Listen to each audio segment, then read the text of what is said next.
Realisation হয়েছে কিনা আপনারা যে আপনাদের ভাই মোবাইলগুলো বন্ধ করে এটা তো রিয়েলাইজেশন হয়েছে কিনা আপনার অপরাধ করছেন?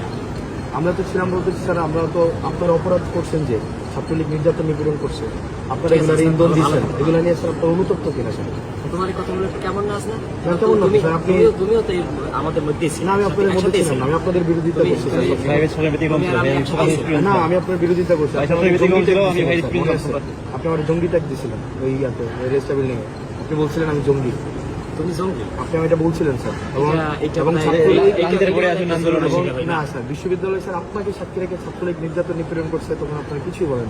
এবং স্যার রিয়েলাইজেশন হলে তো ফাইন, আপনারা আমাদের সমাজের বিবেক, রিয়েলাইজেশন এটা হয় কিনা স্যার, এটা অত্যাচার যেকোনো অন্যায় হইলে সেটা আপনাদের এই রিয়েলাইজেশন হয় কিনা স্যার? আমাদের বলা তো ওইটা তো বলো প্রত্যেকটা মানুষের ব্যক্তিগতভাবে মনে করি যে কোনো অন্যায় হইলে সেটা স্যার আপনার সময় অন্যায় হয় না বিশ্ববিদ্যালয় স্যার, গেস্টরুম গণরুম অন্যায় হয় না, গেস্টরুম গণরুম থেকে ধারাবাহিকভাবে প্রক্রিয়া চলে আসে। এটা আপনার সময় ছিল না, আমার সময় ছিল, কিন্তু আমার কিন্তু উদ্যোগগুলো আমারই নেওয়া ছিল। নিরসনের না হাসনাত, এটাও তুমি জাতি হিসাবে আপনাদের লেখা পড়ার তারপর হচ্ছে কাজের মধ্যে এই জিনিসগুলো আসা উচিত, রিফ্লেকশন হওয়া এটাও উচিত। তুমি স্বীকার করবা যে পদক্ষেপগুলো সেগুলো কিন্তু আমি নিয়েছিলাম, এটাও না ওই অর্থে না স্যার, আপনারা সবসময় ডিনাই করছেন কোন অর্থে সেটা ভিন্ন, কিন্তু শুরুটা কিন্তু আমি করেছিলাম, নির্যাতন নিপীড়ন তোমরা সহযোগিতা করছিলাম। না ডিনাই করাটা অন্য জিনিস, ডিনাই করা তো অপরাধ। এটা প্রক্টর স্যার ছিলেন, উনি বারবার ডিনাই করছেন। না ডিনাই ইতিহাস সবাইকে ভালো থাকবে, শুভকামনা।